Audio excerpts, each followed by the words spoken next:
ഈ ഭൂമിയിൽ ആരും ശാശ്വതരല്ല. കുല്ലു നഫ്സിൻ ദാഇഖത്തുൽ മൗത്ത്, എല്ലാ ശരീരവും മരണത്തിന്റെ രുചി നോക്കും. ഈ ഭൂമിയിൽ സ്നേഹത്തോടെയും സന്തോഷത്തോടെയും ജീവിക്കാൻ ശ്രമിക്കണം. ആർക്ക് എപ്പോൾ എവിടെ വെച്ച് മരിക്കുമെന്ന് ആർക്കും പറയാൻ പറ്റില്ല. ഇന്നലകളിൽ ഒരുമിച്ച് ചിരിച്ച് കളിച്ച് സന്തോഷത്തോടെ ജീവിച്ചിരുന്ന 4 കുട്ടികൾ അവസാനം റബ്ബിലേക്ക് യാത്രയായതും ഒരുമിച്ച് കൂടി തന്നെയാണ്. അള്ളാഹു ആ കുടുംബത്തിന് സമാധാനം നൽകട്ടെ.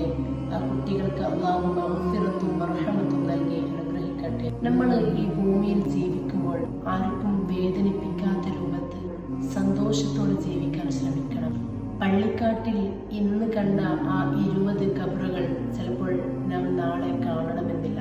കാരണം നാളെ അവിടെ 21ാമത്തെ ഖബറ് നമ്മുടേതായിരിക്കും. അതുകൊണ്ട് എന്നും റബ്ബിനെ ഭയന്നുകൊണ്ട് ജീവിക്കുക. മരണം നമുക്ക് പിന്നിൽ തന്നെയുണ്ട്. റബ്ബിനെ ഭയന്ന് ജീവിക്കാൻ അള്ളാഹു നമുക്ക് തൗഫീഖ് നൽകട്ടെ. ആമീൻ യാ റബ്ബൽ ആലമീൻ.